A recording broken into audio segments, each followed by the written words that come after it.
Nakakakilig. Catherine Bernardo isiniwalat na ang buong detalye ukol sa kanilang pagbabalikan ng aktor na si Daniel Padilla. Matatandaan kamakailan lamang mainit na pinag-usapan sa mundo ng showbiz ang paghihiwalay ng showbiz couple na Katniel nang dahil umano sa third party. At nitong November 30, 2023 nga, binasag na ng dalawang ito ang mga naglalabasang speculation ukol sa pagkakaroon umano ng lamat sa kanilang pagsasama at inaming totoong hiwalay na sila. Subalit tumagal nga ang relasyon ng Katniel ng 11 years at sa 11 years nga nilang pagsasama ay wala pa umano sa plano nilang gumawa ng sariling pamilya. Dahil nga sa ngayon nga ay priority muna nila ang karir at kanilang pamilya.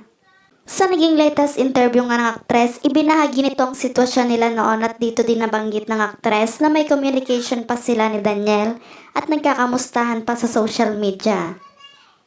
Ayon kay Catherine, "We're not friends. Friends na parang everyday nag-uusap, but it's for him naman. It's been in touch especially. Siya naman ang unang nag-message sa akin. Siya ang nag-send sa akin ng message. Nagsabi lang siya na parang dito, we're going through a difficult time at syempre, ang iniisip ko is yung future ko." Samantala, madami namang speculation naman ang naglalabasan ukol sa paglilink nga sa child actress na si Andrea Brillantes kay Daniel. Dahil nga sa madalas na makita itong magkasama at pananahimik na mga ito sa media matapos mabuking na magkasama sa condo unit ni Andrea.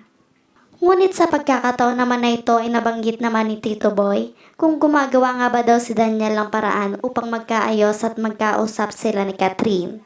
Ayon naman kay Catherine, "Yes po Tito Boy, sobrang daming nabago sa kanya nang bigyan ko siya ng second chance. Kaya sa tingin ko nagbabago siya para sa akin. Dahil gano'n niya talaga akong kamahal at pinapakita niya talaga kung gaano na ako kaimportante sa kanya. And he gave me more efforts." Subalit naging mahaba naman ang naging pahayag ng aktres nang mapag-usapan ang pagpapatawad niya kay Daniel sa 11 years nilang pagsasama. "Aniya, it's work in progress pa din. Dahil hindi naging madali sa akin na magpatawad ng ganun-ganun na lang. Dahil tao din ako nasasaktan at may pakiramdam sa mga nangyayari and sana tong binigay kong second chance is hindi na niya sayangin pa dahil ang buong pagkatao at pagtitiwala ko sa kanya ngayon ay ibibigay ko na.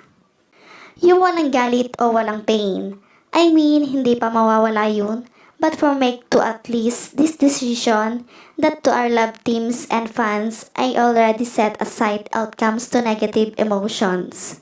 Which is very difficult, Tito Boy."